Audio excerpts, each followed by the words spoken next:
अजून अर्ज भरण्याची प्रक्रिया सुरू झाली का?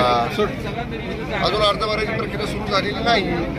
नोटिफिकेशन अजून या तिसऱ्या स्टेपमधल्या निवडणुकीचं निघायचं आहे. सगळ्यांच्या चर्चा सुरू आहेत. महायुतीमध्ये या बाबतीत एकमत आहे. योग्य वेळी उमेदवारी सुद्धा जाहीर होईल, पण उमेदवारी जाहीर व्हायच्या अगोदर आम्ही कामाला लागलोय याचाही विचार करा. तुम्ही आता म्हणताय महायुती एकत्र आहे, मात्र इतर राष्ट्रवादीचा कोणच पदाधिकारी दिसत नाही. आहेत ना, त्यांचे कार्यकर्ते आहेत, स्थानिक कार्यकर्ते आहेत. फक्त आमदार मकरंद पाटील साहेब त्यांच्या कारखान्याच्या कामासाठी मुंबईमध्ये आहेत. त्यांचा माझा सकाळी फोन झाला. आता वाईला सुद्धा ते नाहीत.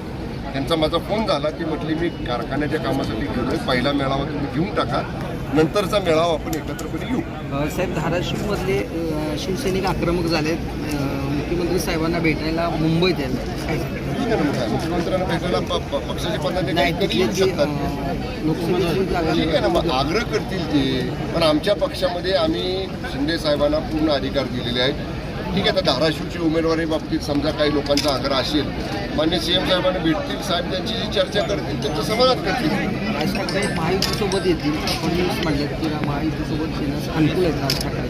स्वागत आहे त्यांचं. महायुती अधिक भक्कम होईल. राज ठाकरे साहेब जर महायुतीमध्ये आले तर त्यांची ताकद आमच्या महायुतीमध्ये मिसळल्यानंतर महायुती अधिक भक्कम होईल. आम्ही त्यांचं स्वागत करू.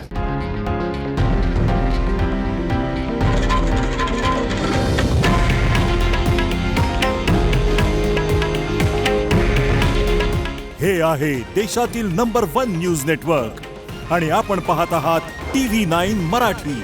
काळजी तुमची, हित महाराष्ट्राचं.